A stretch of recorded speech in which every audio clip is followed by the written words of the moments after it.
Buenas tardes, buenos días, buenas noches. Como saluda habitualmente nuestro director José Abad Zuleta, quien hoy no nos puede acompañar porque tiene algunas ocupaciones propias de su trabajo, de su función como defensor. Vemos en un próximo programa, en una próxima oportunidad. Pero bienvenidos a todos. Gracias por acompañarnos en Acción Pública, el programa que le tiene la respuesta que usted se merece, como nos dice nuestro director y querido amigo José Abad Zuleta. Hoy vamos a hablar sobre desertificación, causas y consecuencias de esta desertificación, qué tan grave es, qué tan importante es, por qué pasó esto y qué posibilidades tiene el gobierno colombiano de lograr una recertificación, porque es condicionada en los próximos meses. Nos acompaña a esta hora el abogado Andrés Úsuga, a quien le agradecemos, Andrés, por acompañarnos, por aceptar esta invitación. Gracias, bienvenido. Muchísimas gracias, Germán, a ti por la invitación, al doctor José Abad, que comprendo cómo son las situaciones cuando uno es abogado litigante y a veces planea unas cosas y se alargan las situaciones. Y a la doctora Isla, que está en la producción, un saludo especial para todos. Claro que sí, José, va siempre muy pendiente, pero el trabajo de ustedes es inesperado. En cualquier momento las cosas se complican, pero bueno, lo Así tendremos es. en la próxima oportunidad. Comencemos hablando, Andrés, despejando un poquito ese tema. Habrá personas que no conocen bien, sobre todo los más jóvenes, qué significa eso de desertificación. ¿Por qué Estados Unidos utiliza esa figura para ciertos países?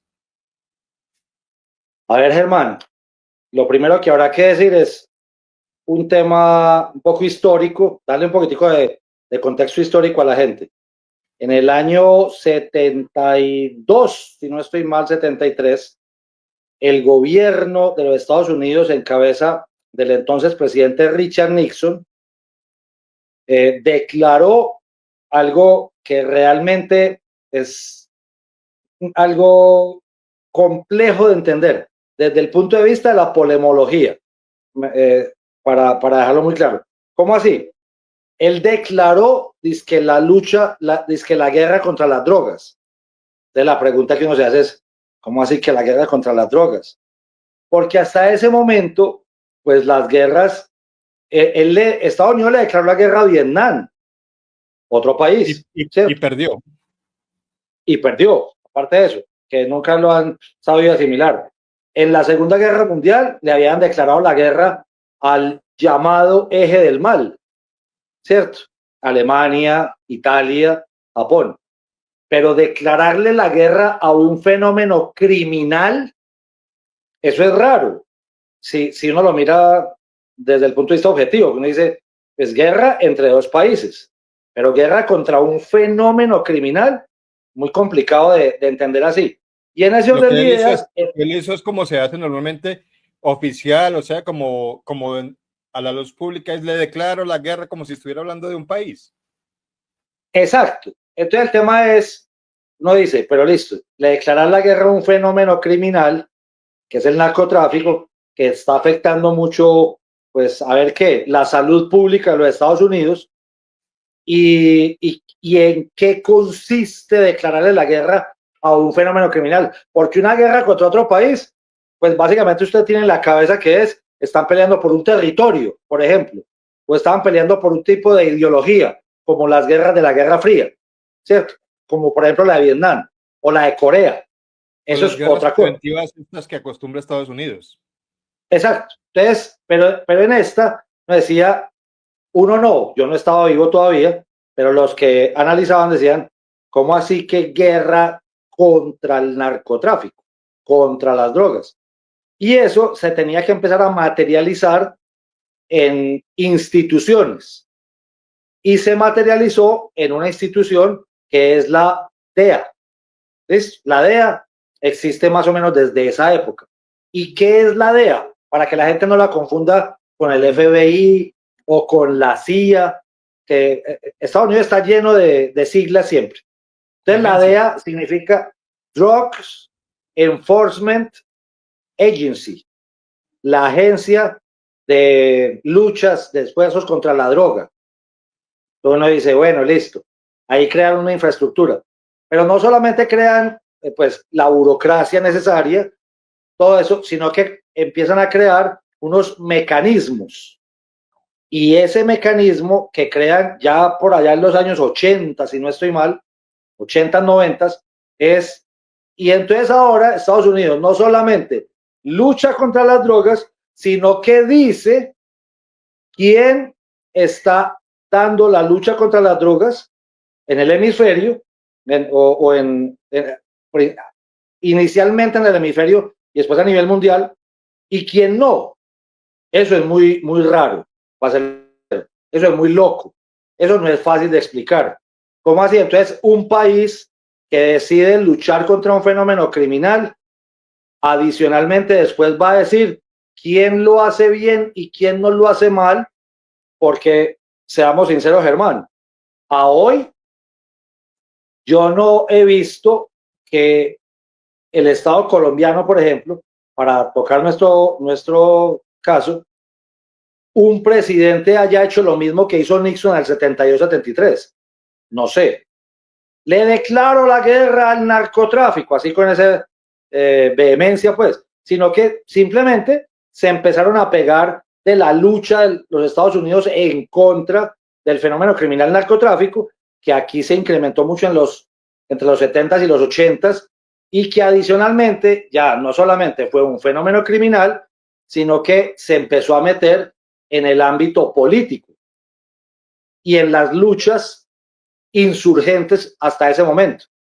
Entonces, eso es lo que básicamente es el instrumento de la desertificación, es Estados Unidos, por medio de sus mecanismos de evaluación, conteo, datos, cifras, dice, se adjudica, se autoadjudica la potestad de decir, ese país está haciendo bien la lucha contra las drogas o ese país no lo está haciendo bien.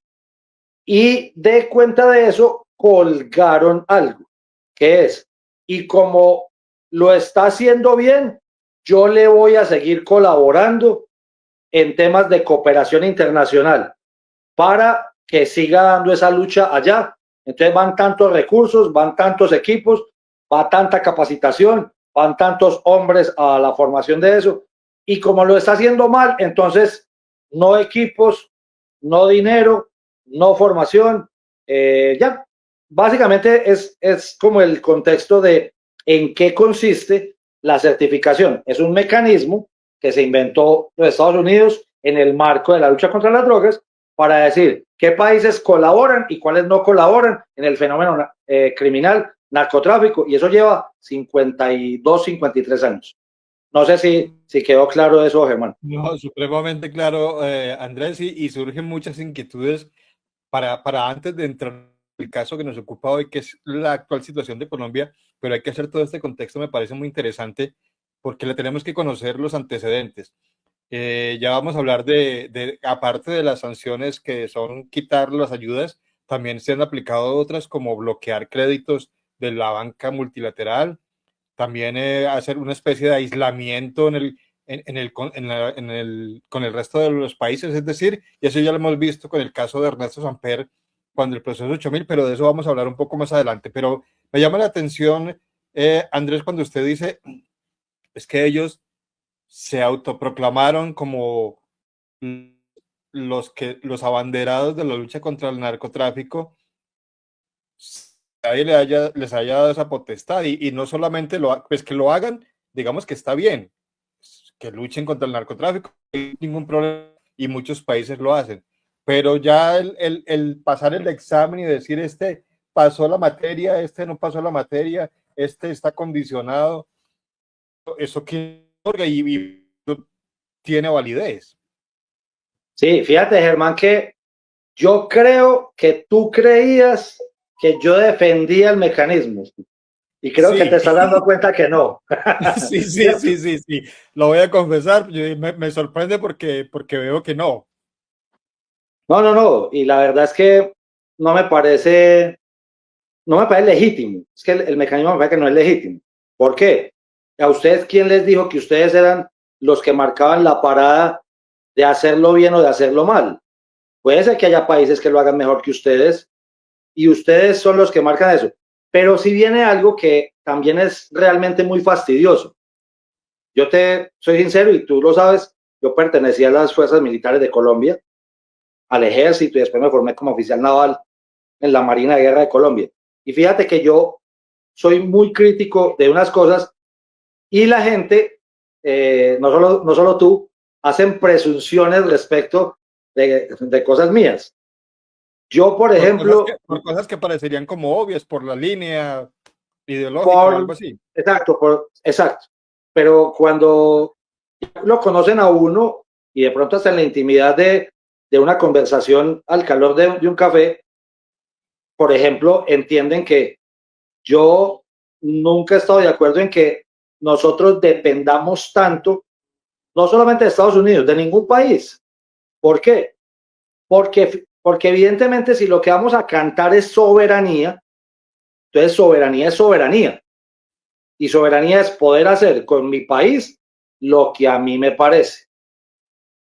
Dicho lo anterior, como uno no es el que decide de si depende mucho o poquito y de qué país va a depender o no, me parece tan perverso depender de Estados Unidos como depender de China o como depender de Rusia, ¿cierto?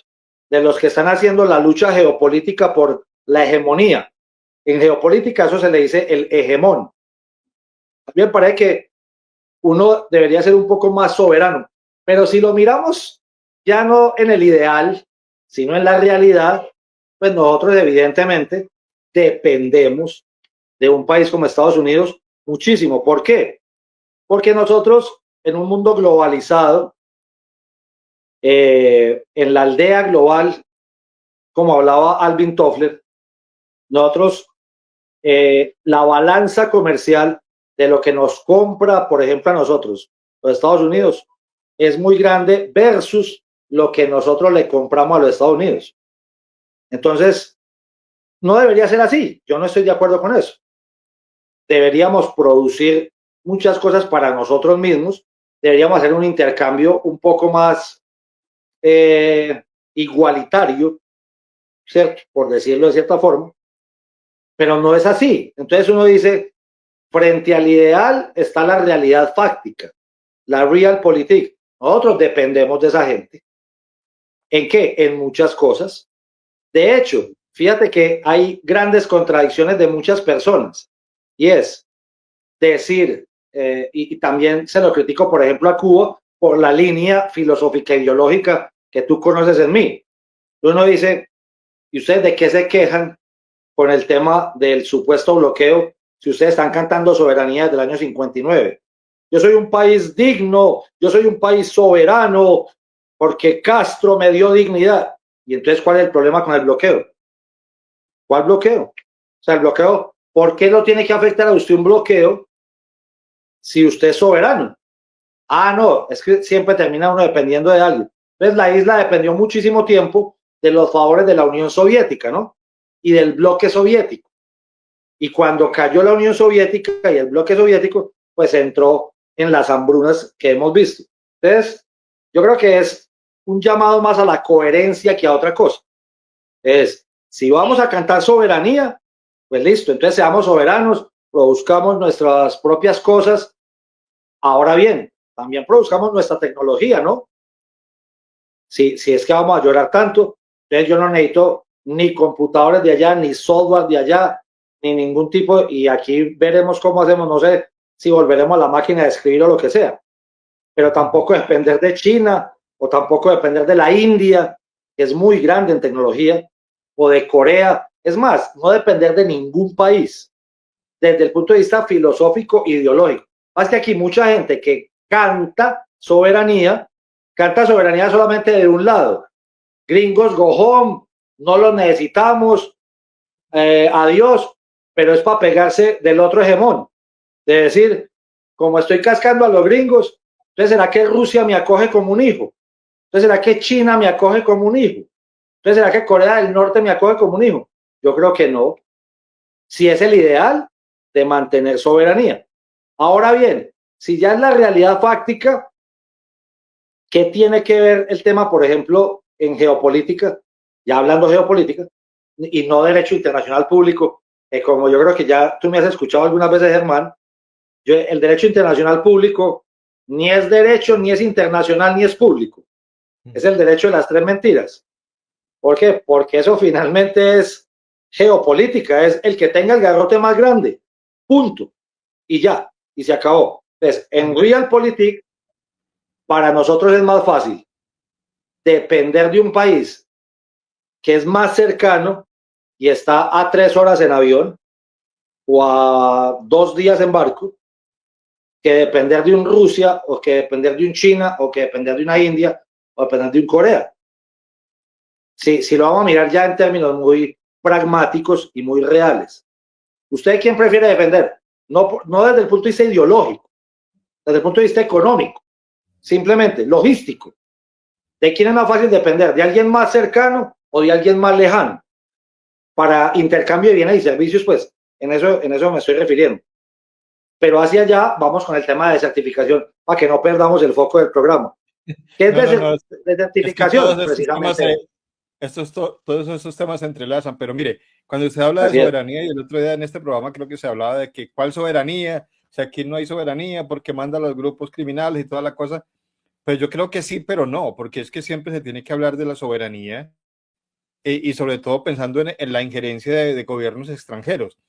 Y la pregunta, Andrés, ahora que estamos hablando de Estados Unidos y de su injerencia y de su certificación o desertificación, una cosa es tener y depender comercialmente, tener relaciones comerciales con un país, y otra cosa es que seamos súbditos de ese país, porque es que una cosa es una cosa y otra cosa es otra cosa.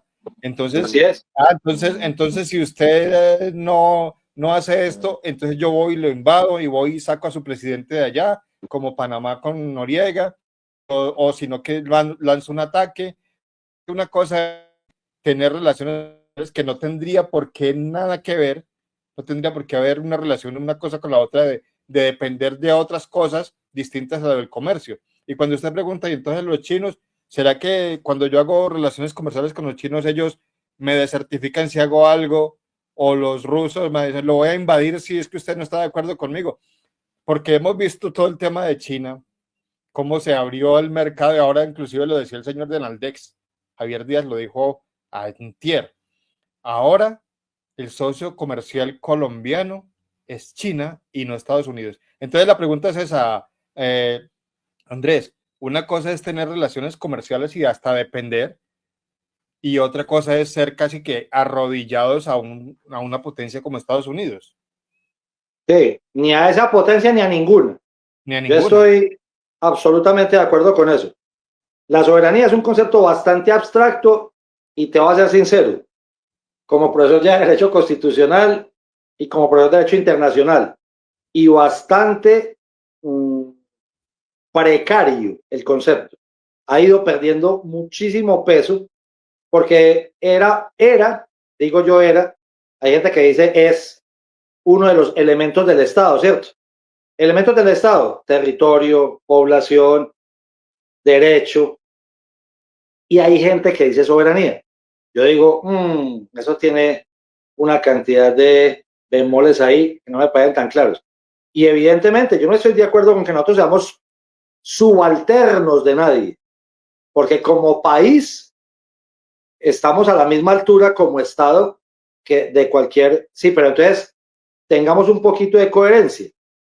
Si no vamos a copiar, entonces no vamos a copiar en nada. Pero entonces copiamos para unas cosas y para otras no. Por ejemplo, el sistema internacional que se está en este momento desbaratando en mi concepto. ¿Cómo así el sistema internacional? El ordenamiento de la comunidad internacional que se consolidó o empezó a crearse después de la Segunda Guerra Mundial en el 48 con el nacimiento de la ONU, hoy está en palotes. ¿Por qué? No son capaces de prevenir un Rusia-Ucrania, pero tampoco son capaces de prevenir un Israel-Hamas, que dicen que es Israel-Palestina. No son capaces de prevenir lo que está pasando en África. No son capaces de prevenir una invasión China-Taiwán.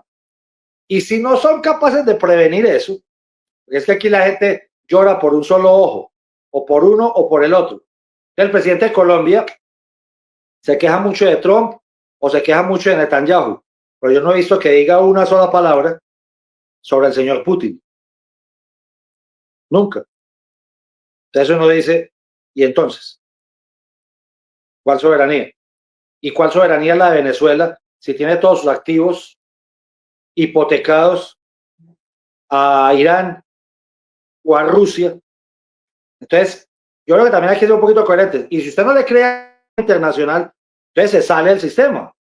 Y entonces no va a Nueva York a hacer un discurso de 20 minutos donde nadie lo está escuchando, donde se vuelve pues una cosa ahí, un rey de burlas de otros países. Si no le crea el sistema, simplemente pues no va al sistema y ya. Así como en algún momento el señor Maduro o el señor Chávez, si no estoy mal, se salieron del sistema interamericano de los derechos humanos. No sé si lo sabías.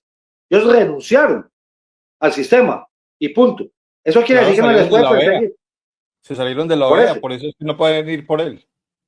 Exacto. Entonces, si uno va a ser coherente y si se va a sentir muy bravo, muy varón, muy macho, entonces se renuncia al sistema y punto. Y no va Pero, a Nueva York a hacer un papelón.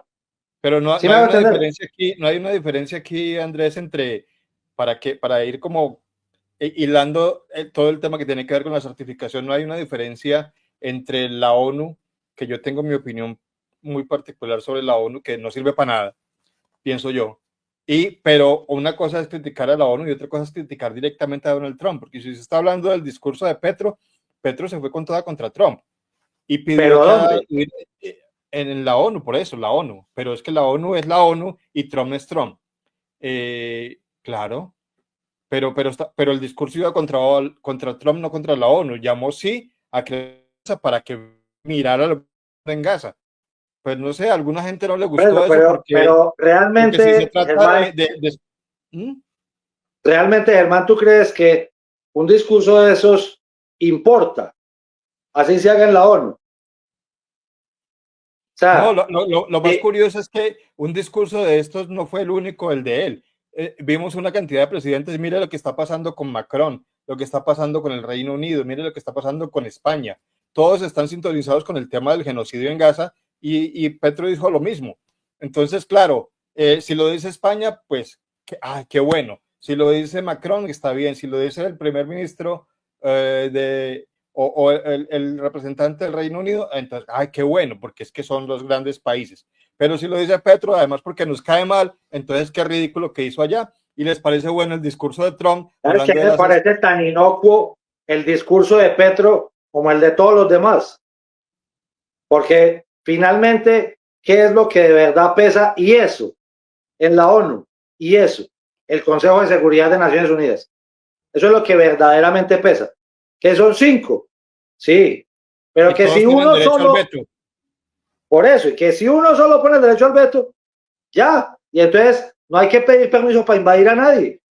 ¿Por qué? Invada. No le dio permiso al Consejo de Seguridad. No importa, ya invadí. ¿Qué van a hacer? Ahí entienden por qué el derecho internacional público es inocuo. Porque no tiene la capacidad de coercibilidad. No es capaz de morder a nadie. No es capaz de castigar a Putin, pero tampoco a Netanyahu. Pero tampoco a Lukashenko. Pero tampoco a Kim Jong-un. Pero tampoco a Xi Jinping. Mucho menos a Maduro. ¿Cierto? Ni al señor Ortega en Nicaragua. No los castiga nadie. Entonces es como una farsa. Mi crítica realmente es que a lo que estamos llegando es a la crisis del modelo republicano, a la crisis del modelo democrático, y lo que tenemos son dictacracias, esto es, dictaduras disfrazadas de democracia y disfrazadas de república, que porque hacen elecciones, pero la verdad es que no funciona así, y se quedan y ya se empiezan a quedar por el tiempo que les dé la gana. Y critico también lo que acaba de hacer el señor Bukele. ¿Cómo es posible? ¿Cómo es posible? Que era ejemplo para muchos aquí, que era el de Por ejemplo, aplaudir. por ejemplo, y absolutamente criticable. ¿Por qué? Pero ¿cómo va a cambiar la constitución, hombre? para quedarse que indefinidamente. Es que yo le hago mucha falta al pueblo. Eso han dicho todos y ahí van. Entonces, yo creo que la crítica es más al sistema internacional. ¿Por qué? Está cayendo en una inocuidad impresionante. No está sirviendo para nada. No está previniendo ninguna guerra. La Declaración Universal de los Derechos Humanos no está sirviendo para nada. Los protocolos de Ginebra del 49 no están sirviendo para nada. Los protocolos adicionales del 77 no están sirviendo para nada. El Tratado de Roma del 98 no está sirviendo para nada. El principio del peer-to-peer, que se llama principio de protección a los civiles, no está sirviendo para nada. Entonces uno dice, y si eso no está sirviendo para nada, ¿quién es el que entonces va a marcar la parada? El que tenga el garrote más grande. Punto. Entonces, ¿para qué nos seguimos reuniendo cada septiembre de cada año en la ONU? ¿A qué? ¿A qué? Si los instrumentos no están sirviendo. ¿O a qué nos reunimos en Davos, Suiza, a echar discursos? ¿Cierto? A gastar plata y tiempo echando discursos, o en Davos, Suiza, cada año a reunirnos a mirar el tema económico. ¿Para qué? Si cada quien está haciendo lo que le da la gana. Vea el otro, Trump. Entonces, el que no me copie, le pongo aranceles. Punto. ¿Cuánto? De cuánto me dé la gana a mí. Entonces, ¿para qué Davos, Suiza? 200%, 500%. Exacto. ¿Para qué Organización Mundial del Comercio? ¿Para qué? Y todas ellas hacen parte del sistema internacional. ¿Cierto? La educación cada vez va más mal. ¿Para qué la UNESCO? ¿Para qué? Cierre eso. Aquí no le creen a una certificación sobre una evaluación técnica y un peritazgo sobre los computadores de Raúl Reyes que hizo Interpol, que hace parte del sistema internacional y viene de Francia. ¿Es para qué tiene Interpol? No sirve Interpol, no sirve UNESCO, no sirve la Organización Mundial del Comercio, ¿cierto? No sirve la FAO, no sirve la OEA, no sirve el sistema internacional. Y en ese orden de ideas, no sirve ninguna certificación. Así de simple. Porque yo también tengo mucho que criticarle a Petro y evidentemente no voté por él y nunca votaría por él y me parece nefasto el gobierno de él. Y entonces es que yo fui el gobierno que más he capturado toneladas de droga en toneladas de droga. Es claro, porque es el que más cultivos ha tenido en toda la historia. Normal, o sea, ergo, es demasiado fácil esa lógica. Pero entonces, cuando uno quiere, desde el punto de vista personal, volverse un líder a nivel internacional, que es lo que uno siente con el señor Petro, como también se sintió con el señor Santos, y le voy a ser sincero, como también se siente con el doctor Iván Duque. Quieren pasar, es como los que, la crítica que yo siempre he hecho acá, yo creo que usted me la ha escuchado, desde que usted trabajaba en un canal de televisión por acá. Acá todos los que son alcaldes de Medellín quieren ser alcaldes de Medellín, pero porque realmente lo que quieren es ser presidentes de Colombia. Es el trampolín.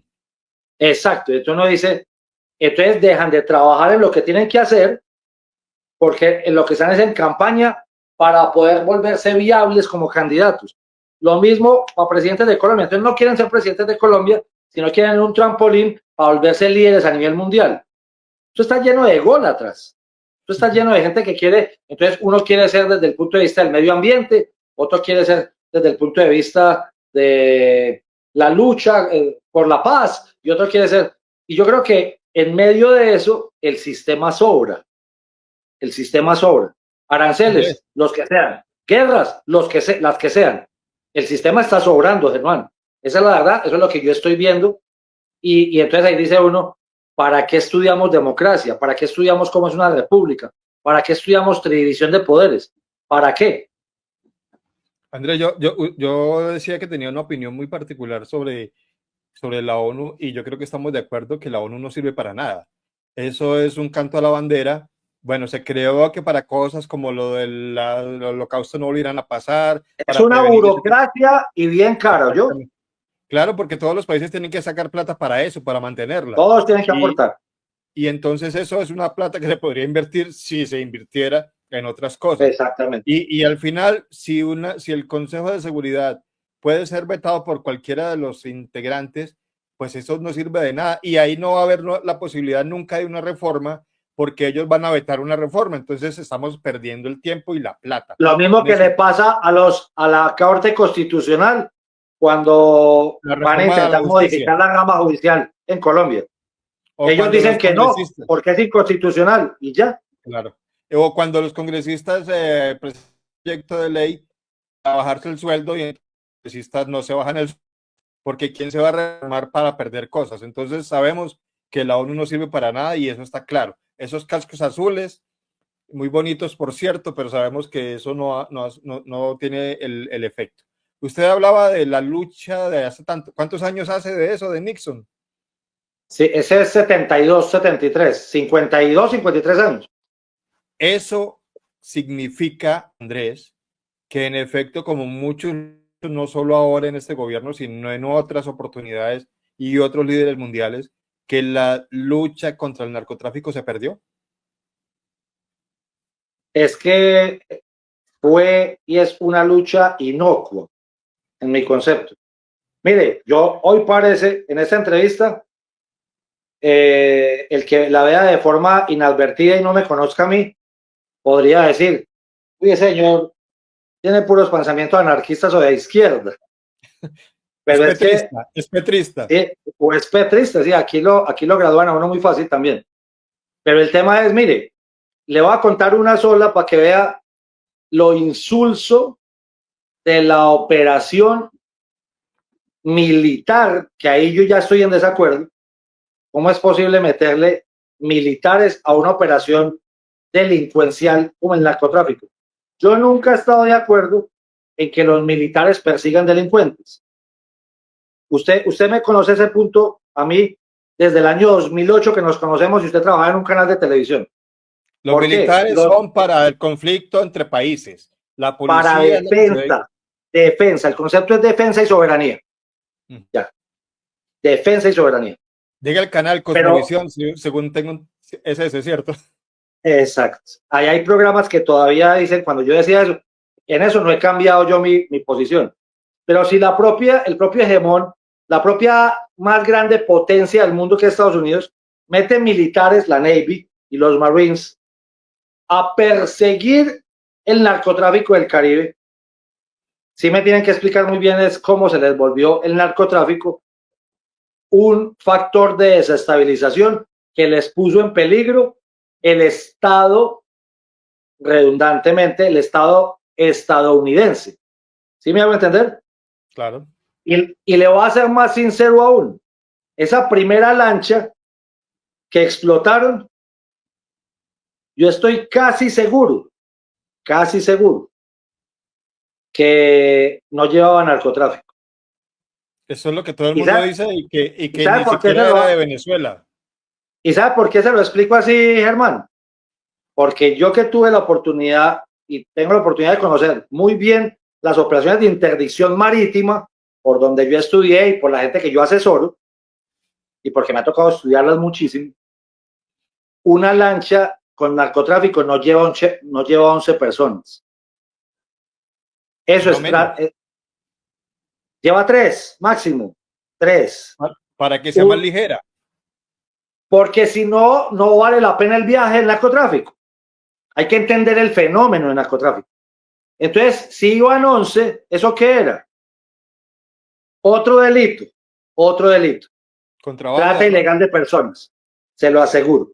Como el que nosotros tenemos acá, cruzando de Necoclí a Sapsurro a La Miel, aquí en Urabá. Pero no era narcotráfico. Entonces, solo eso le va a deslegitimar lo que van a hacer en Venezuela, si es que lo van a hacer. ¿Por qué? Cuando uno va a hacer algo no lo anuncia tanto.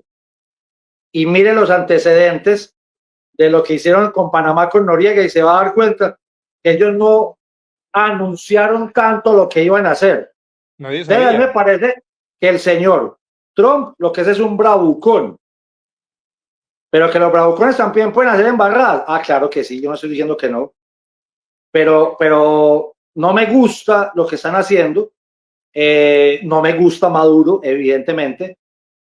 Estoy seguro que se robó las elecciones, pero que si fueran a hacer una operación y la van a hacer quirúrgica, no tienen por qué disfrazar la operación militar del Caribe bajo un ropaje sobre el tema del narcotráfico. Pues proteja sus costas o proteja sus cielos. Pero van a ir a atacar entonces el origen de las lanchas.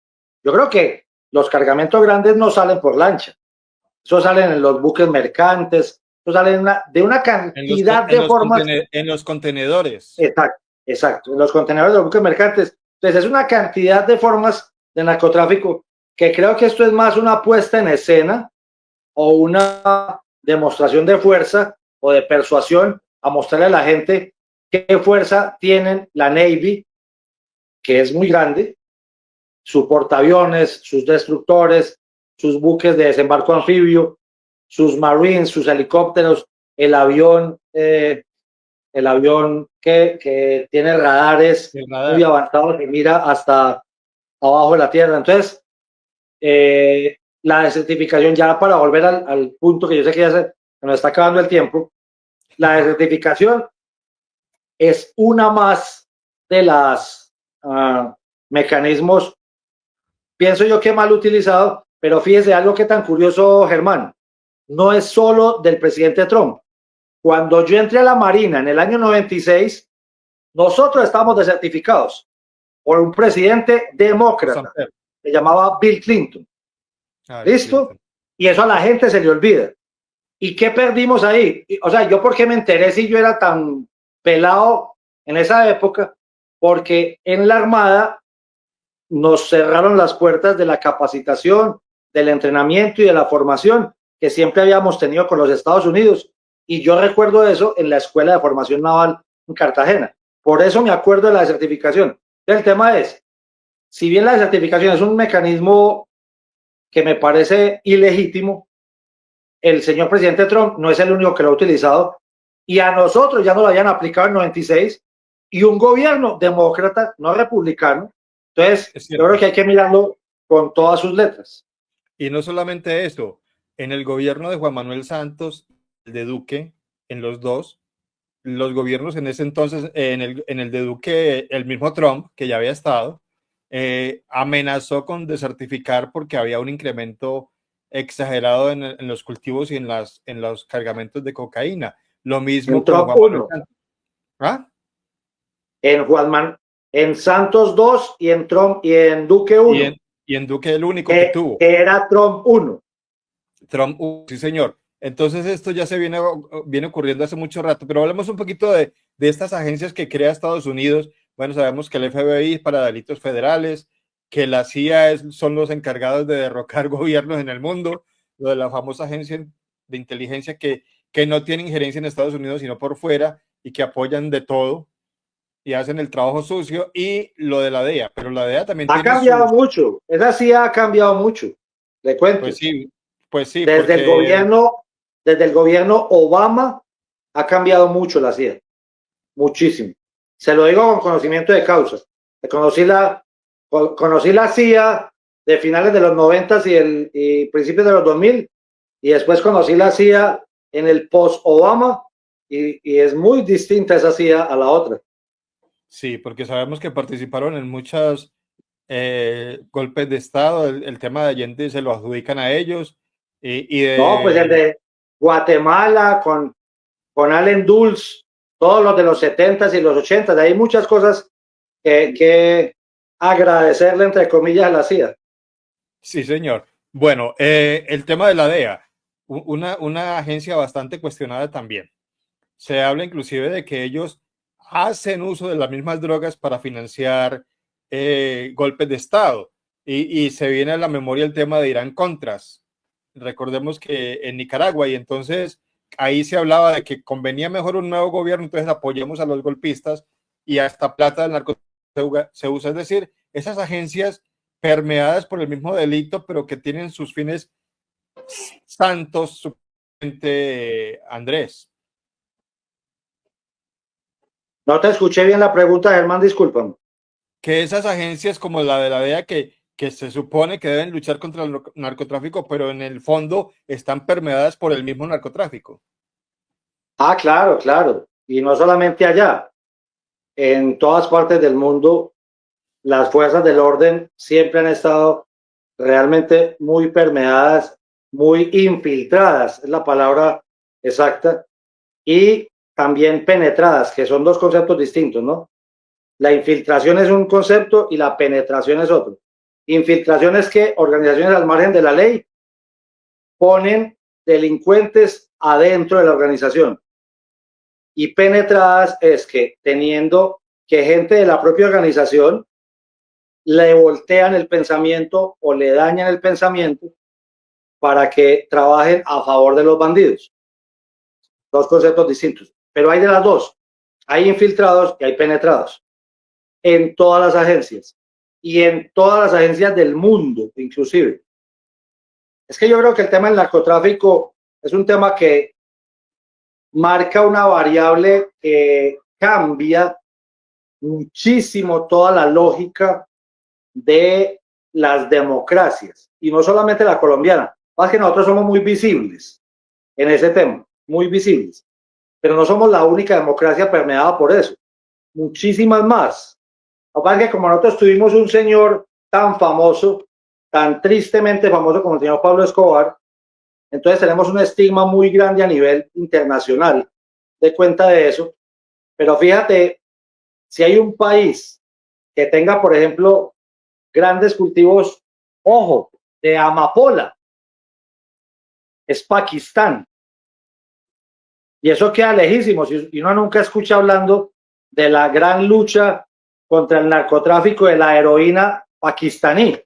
Ni la desertificación. No, exacto.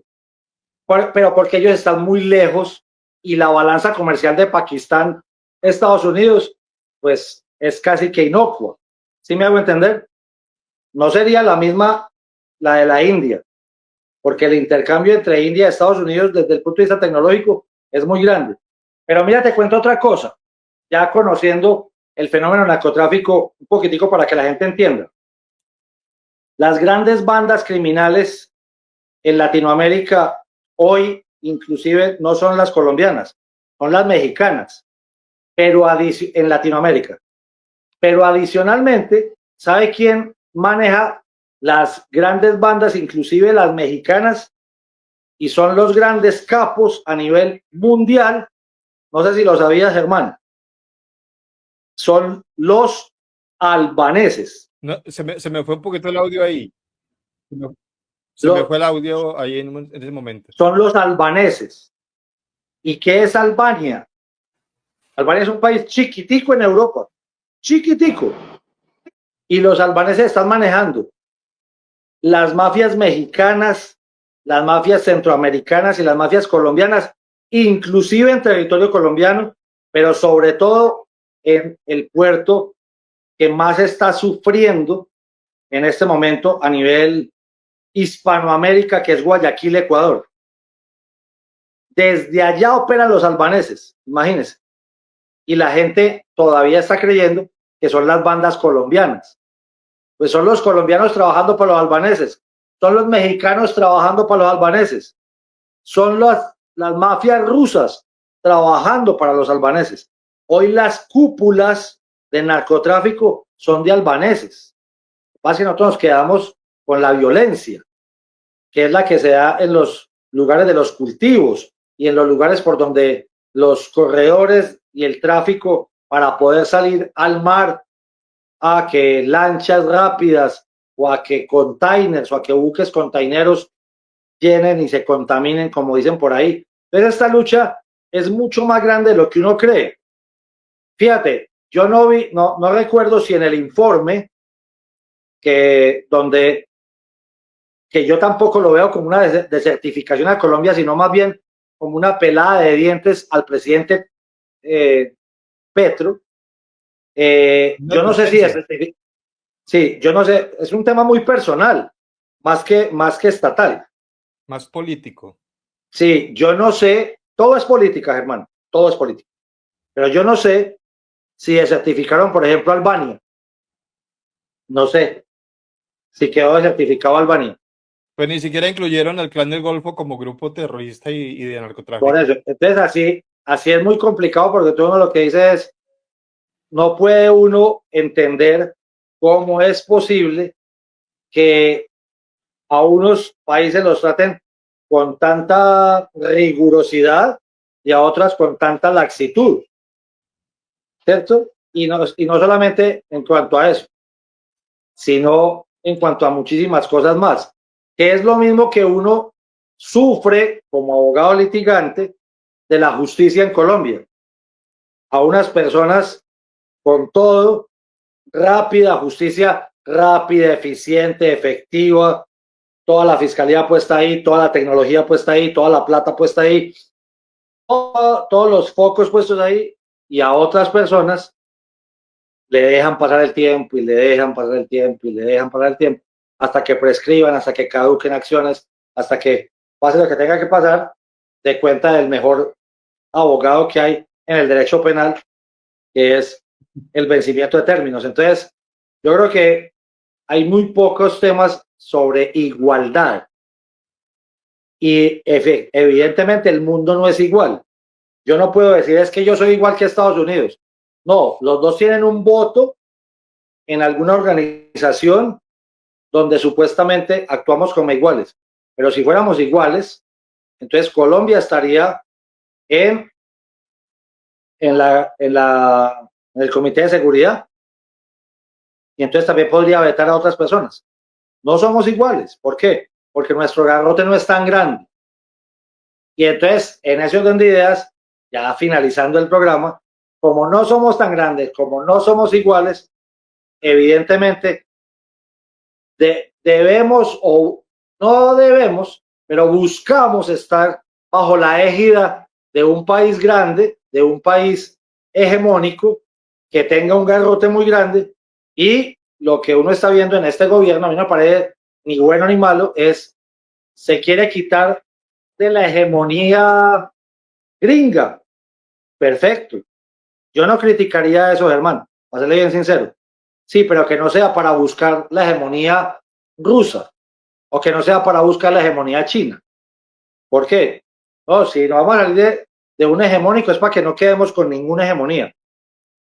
Yo, por ejemplo, veo países de pronto pequeños con unas fuerzas económicas muy grandes que a mí no me quedan tan claros si están bajo la égida de algún país hegemónicamente. Le menciono uno, Germán, Suiza.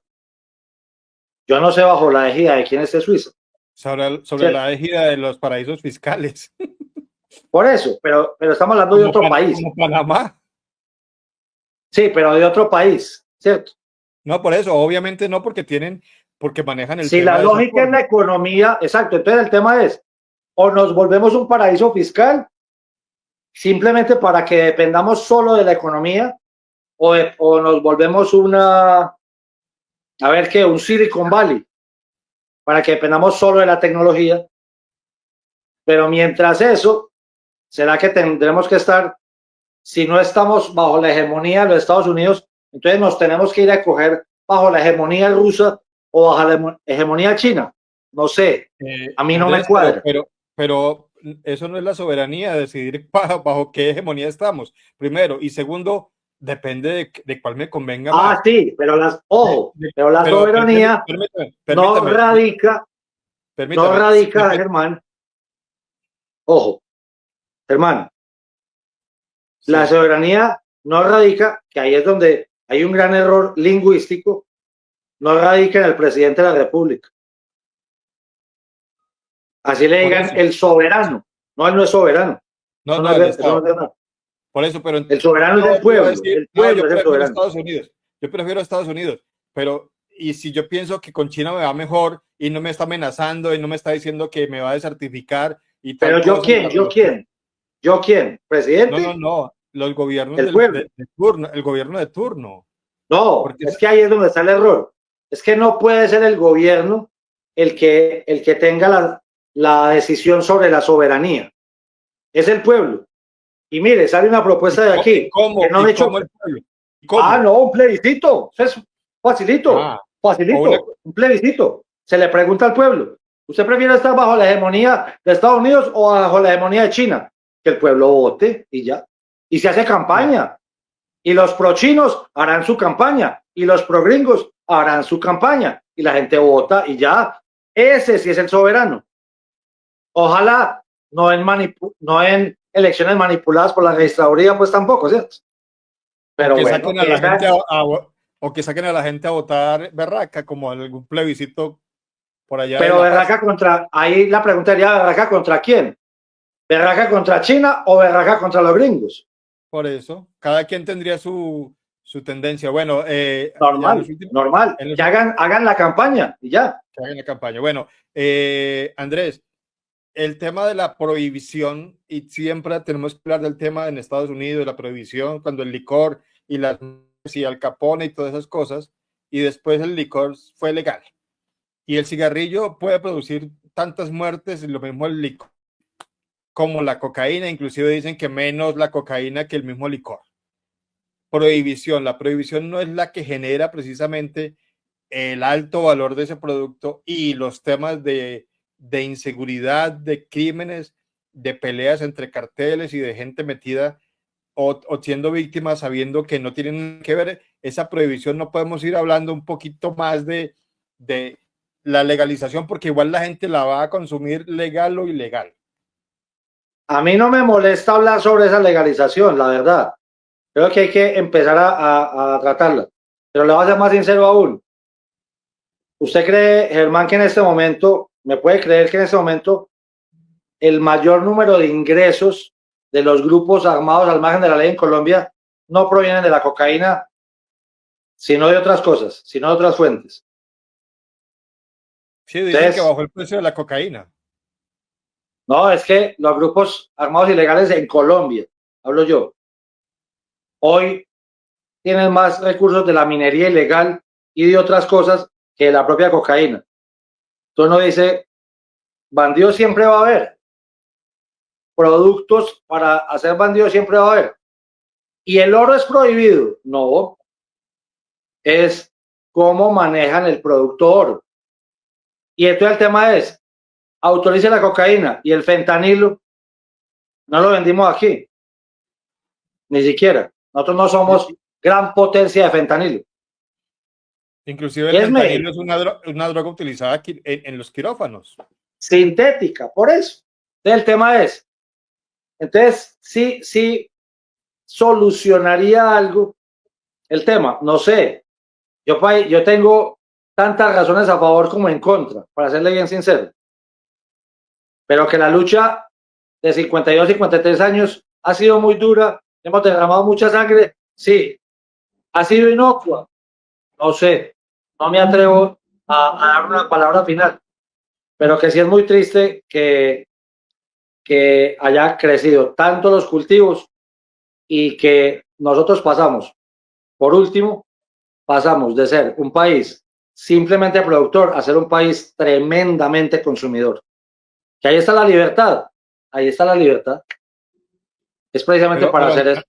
Andrés, usted habla del tema del oro, por ejemplo, y es que yo hablo de la legalización porque es que esa es la lucha que se está dando y los señores de Estados Unidos están atacando las drogas, sobre todo la cocaína.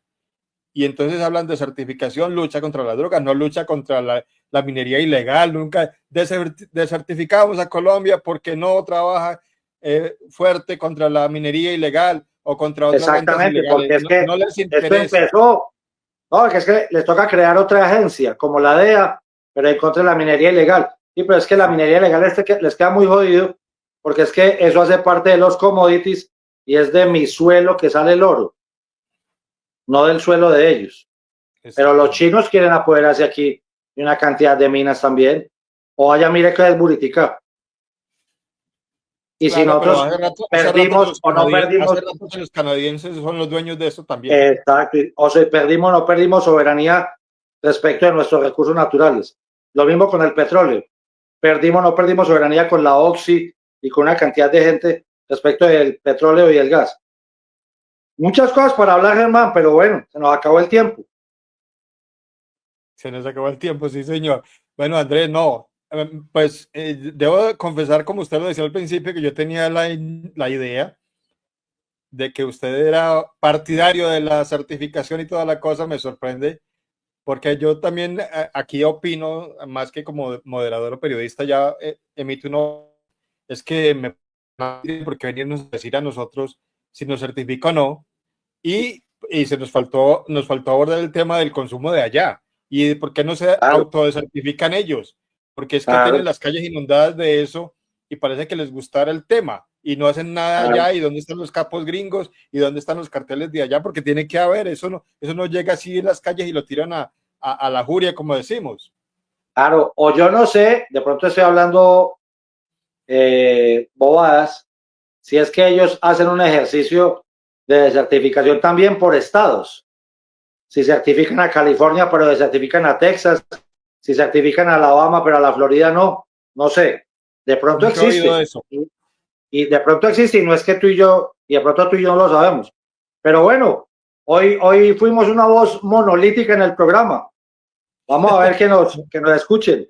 Un abrazo especial, Claro que Dios te sí. bendiga. André, Chao, muchas saludos. gracias.